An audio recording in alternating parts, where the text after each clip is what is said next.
Todo el mundo admira a la Bauhaus, pero casi nadie quiere hacer lo que realmente hacía. La hemos convertido en un estilo, en una estética, en una colección de objetos perfectamente diseñados, pero la Bauhaus no fue eso, fue un laboratorio, un lugar donde se probaban materiales, se rompían procesos, y el diseño no nacía de la inspiración, sino del ensayo y del error. Y aquí está creo yo, el problema. Vivimos en la mayor revolución tecnológica desde la industria, algoritmos, inteligencia artificial, fabricación digital, pero seguimos enseñando arquitectura como si el centro del proyecto fuera un lápiz sobre la mesa. Este episodio no va sobre la Bauhaus que todos conocemos, va sobre lo que hemos olvidado, la que experimentaba, la que incomodaba, la que, si la tomáramos en serio hoy, obligaría a cambiarlo absolutamente todo. Aquí comienza. La arquitectura no es una caja, segunda temporada, con Marcelo Fraile Narváez.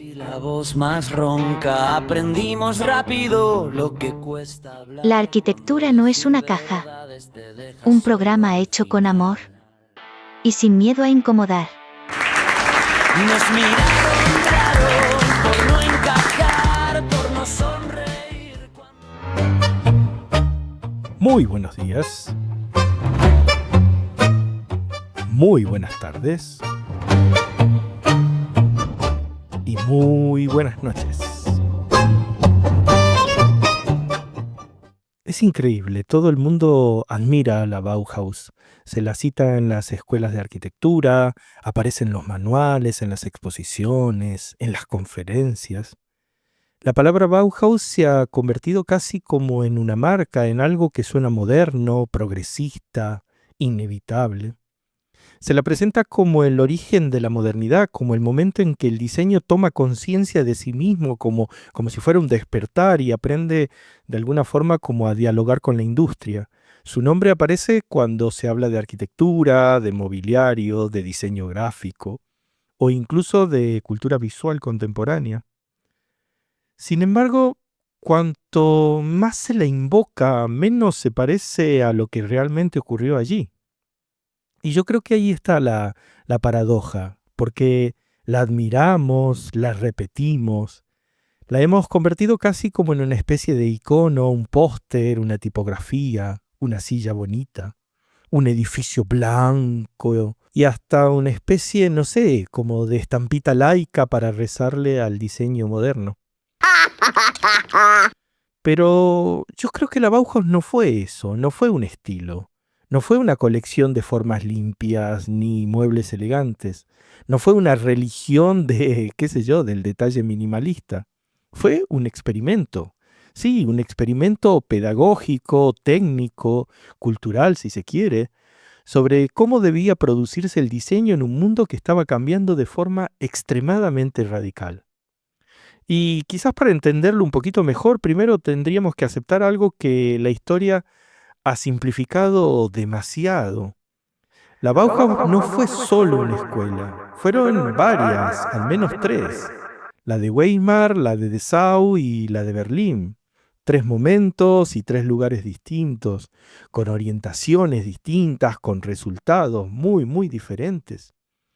Pero quizás antes de entrar ahí hay una pregunta que todavía no me han hecho y que estoy esperando que me la hagan. Y es, ¿por qué seguimos hablando de la Bauhaus en pleno siglo XXI? ¿Por qué estamos hablando hoy de la Bauhaus en un programa que en teoría se habla de innovación, de nuevas tecnologías? Y yo creo que la respuesta es muy simple. Porque estamos viviendo un momento de crisis, un momento muy, muy parecido al que tuvo que enfrentarse la Bauhaus. Una crisis atravesada hoy por ordenadores, por algoritmos, por inteligencia artificial, por fabricación digital, por robots, por materiales inteligentes y además también por simulaciones complejas. Y sin embargo, buena parte de la enseñanza del diseño y especialmente la arquitectura sigue funcionando como si el centro del pensamiento proyectual fuera todavía el papel y el lápiz. Como si diseñar siguiera siendo ante todo una escena romántica, una mesa, una libreta, una mano inspirada y una especie de misticismo que nace del propio autor, ¿no? Es esa escena que podríamos pintar un cuadro y colgarlo en el Prado, porque es tan decimonónica. Esto, entender no puedo. Porque no es solo viejo, sino que es una lectura bastante pobre de la Bauhaus. Porque la Bauhaus, con el paso del tiempo, se ha convertido casi como una especie de símbolo romántico de la modernidad, cuando en realidad fue exactamente lo contrario. Fue radical, fue incómoda, fue inestable. Pero por sobre todo, entendió que cuando la tecnología cambiaba, era fundamental que también tenía que cambiar la manera de diseñar. A comienzos del siglo XX el gran problema era la industria. Las fábricas podían producir cada vez más rápido, pero los objetos producidos eran frecuentemente feos, mal resueltos y culturalmente pobres. En esencia, había una capacidad productiva increíble, pero se carecía de una cultura del diseño y en ese punto surge la Bauhaus, intentando conectar algo como el arte, la técnica, la materialidad y fundamentalmente la producción. Pero esta conexión no buscaba conservar los métodos heredados, sino que buscaba transformarlo a los nuevos tiempos. Por eso la Bauhaus no fue solo una escuela, sino fue un intento por crear un nuevo tipo de diseñador para una nueva sociedad, una sociedad industrial. Un diseñador que no se limitaba a dibujar formas bonitas, sino que entendía de materiales, entendía de procesos, entendía de técnicas de producción, de relaciones entre disciplinas. Amazing. En otras palabras, la Bauhaus quiso producir algo muy ambicioso, lo que muchos en ese momento llamaban el hombre nuevo, una figura capaz de integrar conocimientos artísticos, conocimientos técnicos y conocimientos materiales dentro de una misma práctica. ¡Wow! Es increíble, es alucinante. O sea, piensen, estamos hablando en principio del siglo XX y esta gente ya se estaba proponiendo cosas que aún hoy, 100 años después, todavía no lo logramos conseguir. Y ahí está uno de los puntos más potentes de esta historia. La Bauhaus no pensaba el diseño como una especie de capricho individual, sino que lo pensaba como una transformación cultural. Por eso, cuando hoy se habla de la Bauhaus, muchas veces se la traiciona, porque se la recuerda a través de su estética, se repite sus objetos, se imita sus formas, pero se pierde de vista lo más importante, y es precisamente la lógica experimental que la hizo posible. Pero además, se olvida otra cosa. La Bauhaus más interesante no fue la última, fue la primera, la de Weimar, la que todavía no sabía exactamente qué estaban haciendo, la que se daba la posibilidad de probar cosas, la que no estaba todavía obsesionada con la arquitectura como ese conocimiento supremo, la que funcionaba más como un laboratorio que como una academia, la que entendía que antes de diseñar había que tocar, había que ensayar, había que equivocarse, había que descubrir. Y eso la vuelve extremadamente fascinante aún hoy, no por su imagen, no por su mito, ni por el merchandising que está bueno, sino por su capacidad para entender que el diseño solo tiene sentido cuando entra en fricción con su tiempo. Y quizás el problema no es que hoy hablemos demasiado de la Bauhaus, el problema más grave es que la citamos como quien cita una reliquia, cuando en realidad deberíamos leerla como una provocación.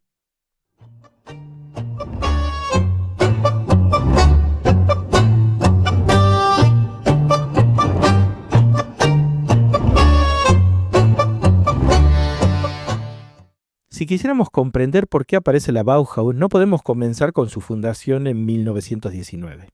Tenemos que irnos un poquito más para atrás, porque esto no surge de la nada, no es una ocurrencia repentina de Gropius que un día se levanta y dice: hoy estoy aburrido, ¿qué tal si me creo una escuela de diseño? No, en realidad es el resultado de varias tensiones que venían acumulándose desde finales del siglo XIX. La primera de esas tensiones tiene que ver con la industria, como hablábamos recién.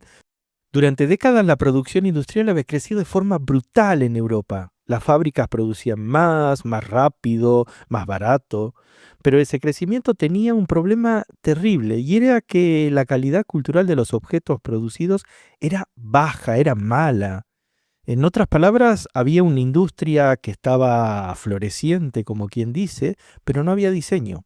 Muchos productos industriales eran simplemente copias, copias torpes, copias mal desarrolladas de estilos históricos, eran decoraciones superficiales o quizás soluciones técnicas, pero bastante pobres.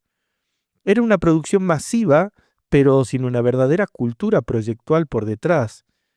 Y en ese momento se necesitaba un nuevo perfil de diseñador, pero un perfil que pudiera relacionarse bien con el mundo industrial.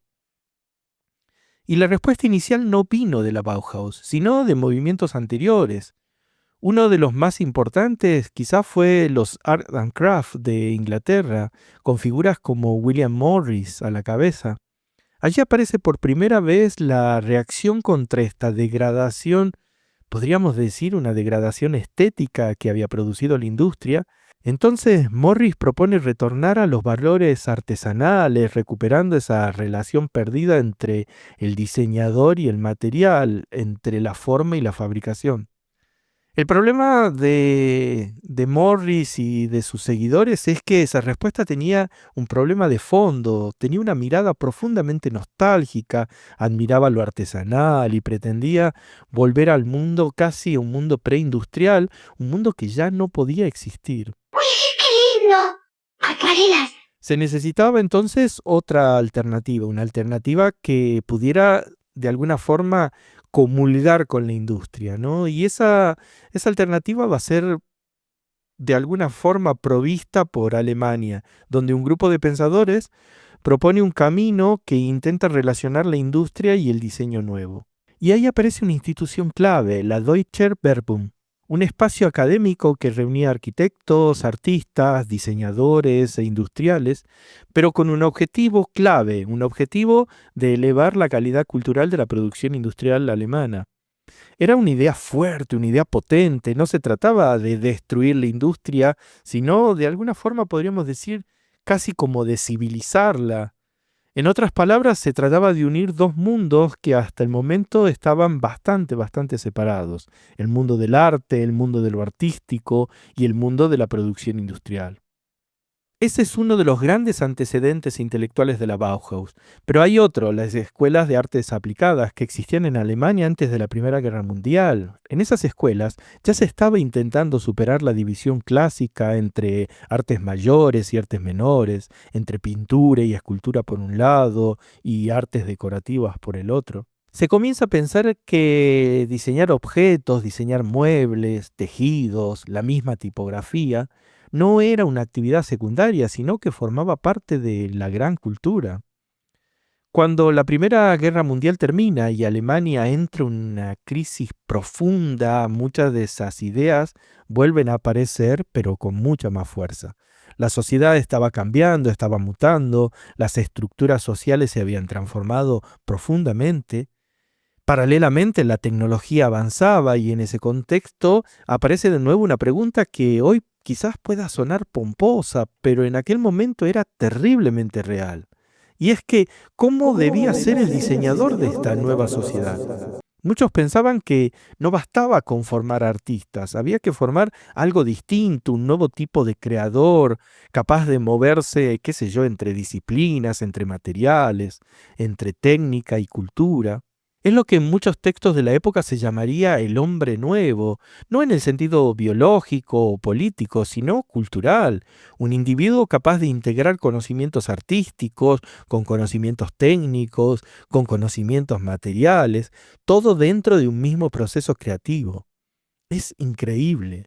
Cuando Walter Gropius funda la Bauhaus en 1919, todas esas corrientes confluyen nuevamente en una mirada buscando reorganizar la cultura material de la sociedad. Por eso el manifiesto de la Bauhaus no habla solamente de arquitectura, habla de un concepto mucho más amplio, habla de reconstruir la unidad entre arte, entre técnica y entre producción. Y ese objetivo explica algo que con el tiempo va a cambiar. La Bauhaus no nace como una escuela de arquitectura, nace como algo mucho más extraño. Un lugar donde carpinteros, metalúrgicos, tipógrafos, pintores, escultores y diseñadores trabajaban todos juntos. Un lugar donde el aprendizaje no solo ocurría en el aula, sino también en los talleres. Y es que la Bauhaus entendía algo que yo creo que muchas veces olvidamos, que el diseño no se aprende solo dibujando. Se aprende tocando el material, rompiendo las cosas, probando técnicas, descubriendo los límites. Y en ese contexto es el que aparece la primera Bauhaus en Weimar. La primera, la más experimental, la más incierta. Y yo creo que probablemente la más interesante también.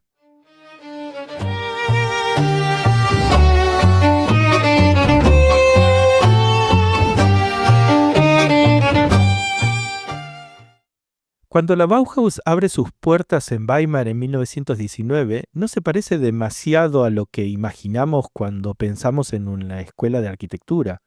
De hecho, durante bastante tiempo la arquitectura prácticamente no existía como una disciplina central dentro de la escuela.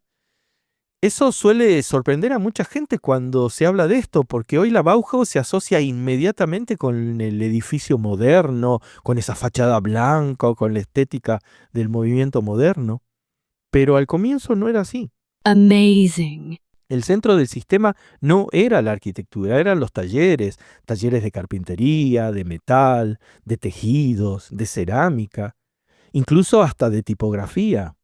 Cada uno funcionaba como una especie de espacio de aprendizaje práctico donde los estudiantes trabajaban directamente con los materiales.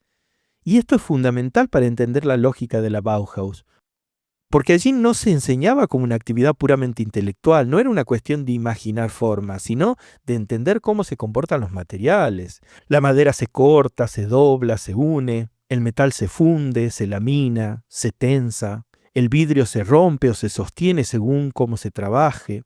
Ese conocimiento no se aprendía en abstracto, se aprendía haciendo. Por eso el sistema pedagógico de la Bauhaus tenía una estructura bastante particular. Los estudiantes comenzaban con ese famoso Vorkur, el curso preliminar diseñado por Johannes Itten, una figura fascinante dentro de la historia de la escuela. Itten no estaba interesado en enseñar solamente estilos o producir arquitectos, su objetivo era otro. Él quería que los estudiantes aprendieran a ver, a experimentar con los materiales, con el color, con la textura, con el peso, con la tensión. No importaba si era madera, metal, vidrio, papel, tela. Necesitaban que se tomase ese conocimiento material del artesano y conectarlos con las posibilidades de la industria moderna. Ese era el verdadero experimento de la Bauhaus. Unir esos dos mundos que durante mucho tiempo habían estado separados, el mundo ese del hacer manual y el mundo de la producción industrial. Por eso los talleres de la Bauhaus no eran simplemente ejercicios escolares, eran espacios de investigación, lugares donde se probaban materiales, técnicas, procesos, se diseñaban objetos que podían ser reproducidos, se exploraban nuevas soluciones constructivas. Y lo interesante en ese momento es que todavía no existía una jerarquía clara entre disciplinas. Eso era fantástico. El tejido no era inferior a la arquitectura, el metal no era un complemento, todos formaban parte de un mismo ecosistema. Eso generaba obviamente algo extraordinario, un ambiente donde el diseño surgía de la interacción entre materiales, entre técnicas, entre conocimientos diferentes. Ese era el verdadero laboratorio de la Bauhaus, y esa es probablemente la parte más difícil de comprender hoy en día, porque muchas escuelas actuales funcionan exactamente al revés. Primero aparece la forma, luego aparece el dibujo, y finalmente, si queda tiempo y llegamos antes de final de cuatrimestre, aparece el material. Pero en la Bauhaus no, en la Bauhaus era al revés. Era lo contrario. Primero entraba el material, luego entraba el proceso y finalmente, al final de todo, aparecía la forma. Ese pequeño cambio de orden lo transformaba absolutamente todo, porque convertía el diseño en una investigación, no en una ilustración, no en una acuarela bonita.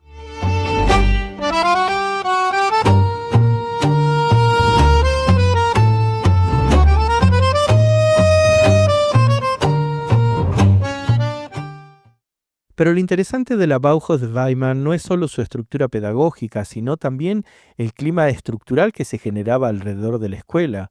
Porque la Bauhaus no estaba intentando formar simplemente buenos diseñadores, estaba intentando formar otro tipo de personas. Un individuo capaz de habitar una sociedad completamente transformada por la industria, la tecnología y los cambios sociales que habían dejado las guerras europeas. La vieja figura de ese artista romántico, aislado, inspirado, casi místico, ya no le parecía suficiente. La Bauhaus buscaba algo distinto, un creador que entendiera materiales, procesos, técnicas de producción, sistemas constructivos, pero al mismo tiempo mantuviera una sensibilidad artística.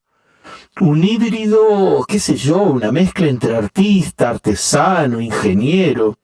Y eso explica por qué la escuela tenía una estructura tan peculiar. Cada taller estaba dirigido por dos personas distintas. Por un lado estaba el maestro de forma, generalmente un artista, y por el otro el maestro artesano, que dominaba el oficio. Uno aportaba la sensibilidad formal, mientras que el otro aportaba los conocimientos técnicos. La idea era que el estudiante aprendiera a moverse entre esos dos mundos, entre la intuición artística y la precisión del material, entre la forma y la técnica, entre la imaginación y la fabricación.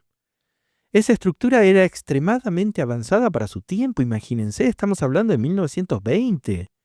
Porque rompía esa división que había dominado durante siglos la cultura occidental, la separación entre el artista, generalmente asociado con lo intelectual, y el artesano, asociado con los trabajos manuales, ¿no?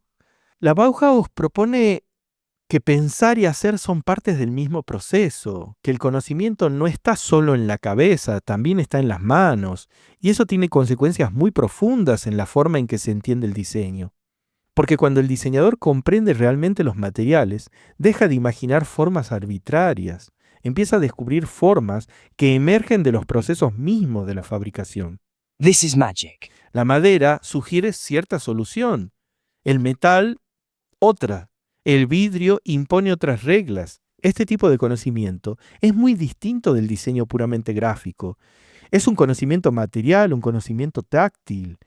Cuando uno grafica, le da exactamente lo mismo el metal, la madera, el vidrio, lo que sea, siempre son líneas. Acá no.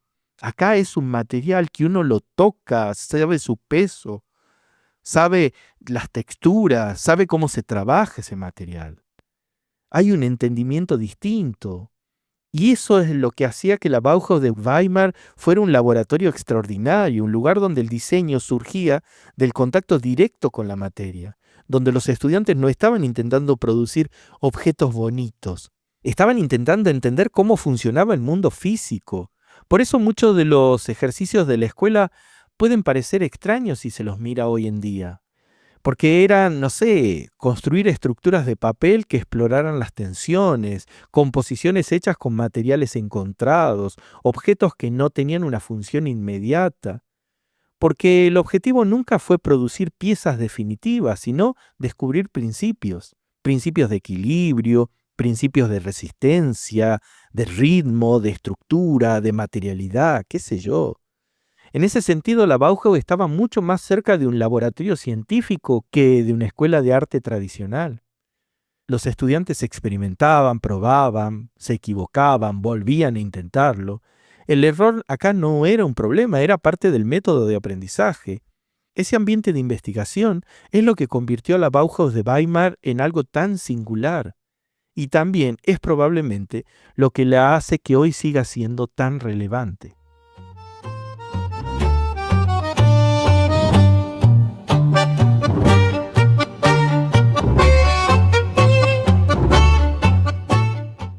El traslado a Dessau en 1925 marca un punto de inflexión importante en la historia de la Bauhaus.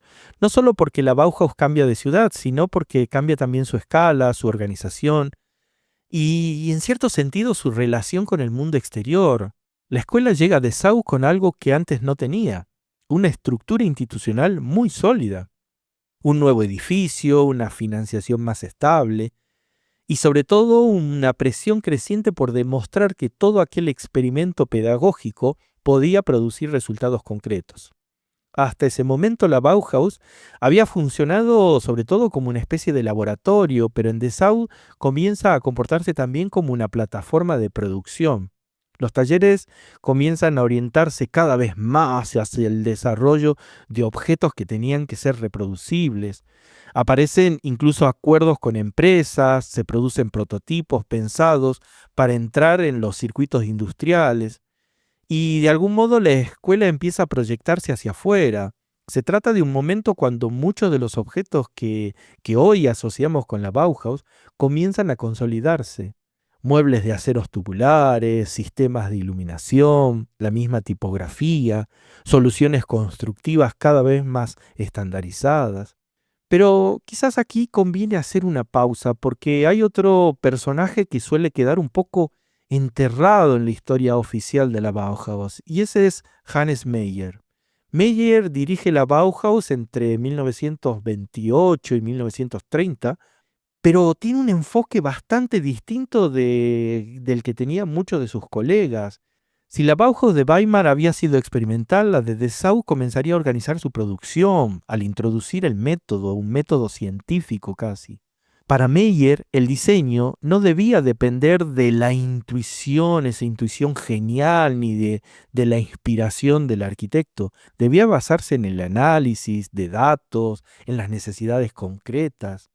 Cuando Meyer hablaba de diseño, habla de función, habla de economía, habla de uso, de condiciones reales de vida. Meyer cuestionaba la idea del diseñador como esa figura casi artística, esa figura áulica donde aparecía la inspiración divina. ¡Uy, qué lindo!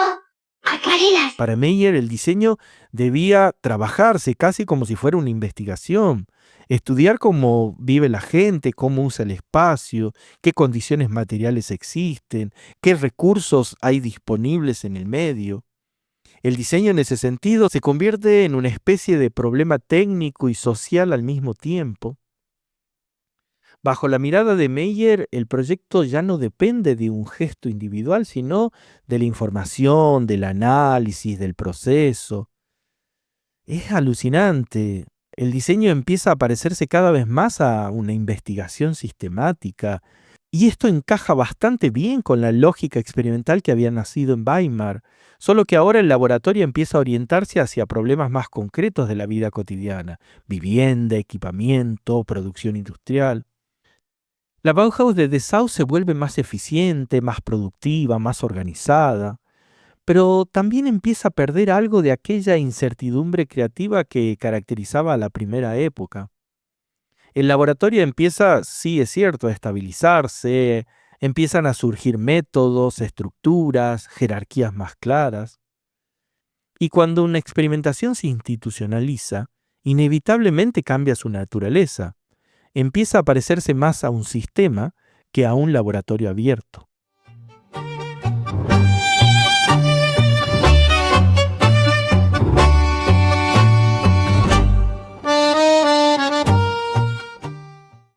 Cuando Mies van der Rohe asume la dirección de la Bauhaus en 1930, el cambio es evidente. Yo soy el arquitecto. Y no tanto por lo que se dice públicamente, sino por cómo empieza a funcionar la escuela. Hasta ese momento, la Bauhaus había sido, pese a sus tensiones internas, un ecosistema de investigación relativamente distribuido. Los talleres eran espacios activos, los métodos pedagógicos estaban orientados hacia la experimentación, y el diseño de alguna forma se entendía como un proceso que nacía del contacto de los materiales, de la técnica y de las condiciones reales de producción. Pero con Mies la lógica empieza a desplazarse. Mies pensaba la arquitectura desde la autoría, desde la figura del arquitecto como mente organizadora del proyecto, y eso de alguna forma cambia el clima intelectual de la escuela. La Bauhaus había sido concebida como un laboratorio colectivo donde distintos saberes se cruzaban: artesanos, diseñadores, artistas, técnicos. El aprendizaje surgía de esa fricción entre disciplinas, pero con Mies aparece una estructura mucho más disciplinar. La arquitectura pasa a ocupar el centro de la composición. El proyecto arquitectónico se convierte en el núcleo del sistema y de algún modo los talleres dejan de ser el motor experimental de la escuela y pasan a ocupar un papel más secundario dentro del conjunto hasta que finalmente comienzan a desaparecer. En su lugar aparece algo que quizás nos resulte mucho más familiar hoy: una escuela organizada alrededor de la figura del arquitecto y del proyecto arquitectónico como eje central.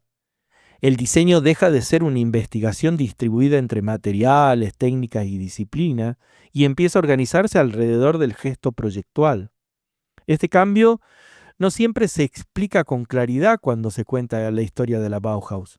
Porque la figura de Mies es enorme dentro de la arquitectura del siglo XX. Y de ese modo, el experimento original de la Bauhaus, esa idea de cruzar arte, artesanado, técnica, industria, dentro de un laboratorio pedagógico, bueno, empieza a diluirse. Por eso, cuando hoy se recuerda a la Bauhaus, muchas veces se mezclan cosas muy distintas, se hablan de un estilo, de objetos, de edificios, pero se olvidan que la verdadera innovación de la Bauhaus no estaba en su forma, estaba en su método. Y ese método es precisamente lo que empieza a desaparecer en la última etapa de la Bauhaus.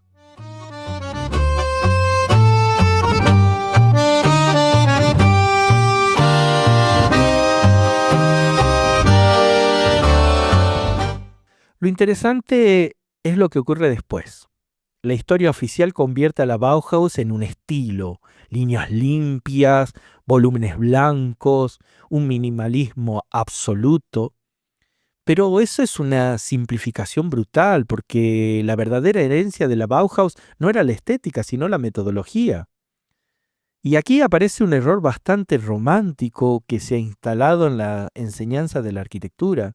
La idea de que el lápiz representa la esencia del pensamiento arquitectónico. El lápiz no era el centro del sistema. La Bauhaus no utilizaba el lápiz porque amara el lápiz. El lápiz solo era una herramienta. Lo utilizaba solo porque era lo único que había, no había otra cosa. Si hubiera tenido ordenadores, algoritmos, máquinas CNC o impresoras 3D, lo habría usado sin dudarlo un segundo. Porque lo que les interesaba no era el instrumento, sino el experimento. La Bauhaus nunca se negó a la tecnología, utilizó máquinas fotográficas, máquinas filmadoras, utilizaba imprenta, utilizaba toda una serie de recursos tecnológicos. Amazing. Y aquí es donde aparece algo interesante. Si uno quiere encontrar hoy lugares realmente que continúen el espíritu de la Bauhaus, no tiene que mirar dentro de las escuelas de arquitectura, sino en los Media Labs, en los Fab Labs y en los laboratorios de fabricación digital. En los espacios donde se experimente con materiales, con sensores, con algoritmos, con robótica, con biología sintética. Espacios donde arquitectos, ingenieros, diseñadores y programadores trabajen juntos. Eso se parece muchísimo más a la Bauhaus que muchas escuelas universitarias actuales. Porque allí el conocimiento no se transmite, sino que se produce, se construye, se aprueba, se equivoca, se corrige. Y eso es exactamente lo que hacía la Bauhaus en sus mejores momentos. Y aquí aparece una pregunta incómoda quizás. Si admiramos tanto a la Bauhaus, ¿por qué casi nadie quiere repetir su modelo?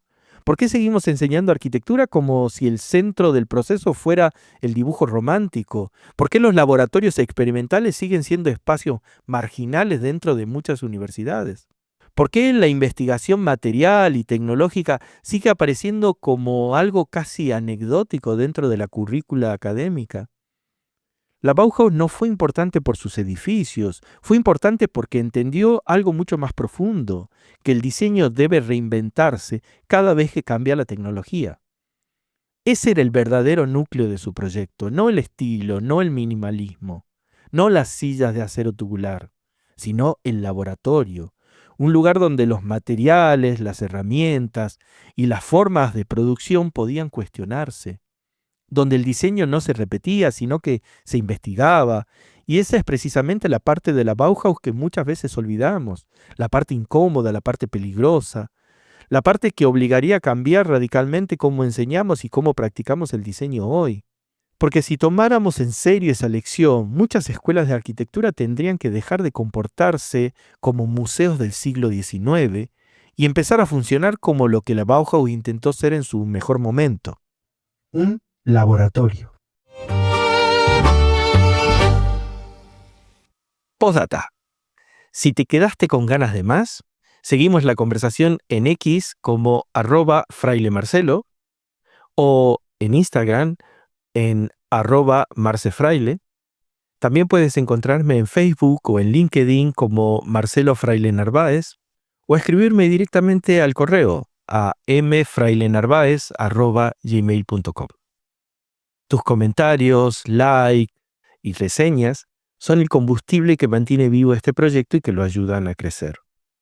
Gracias por escuchar, por estar al otro lado y por seguir creyendo que la arquitectura puede ser algo más que una caja. Pórtense bien, sean felices y nos vemos pronto. Un gran abrazo. Chau. Has escuchado La arquitectura no es una caja, con Marcelo Fraile Narváez.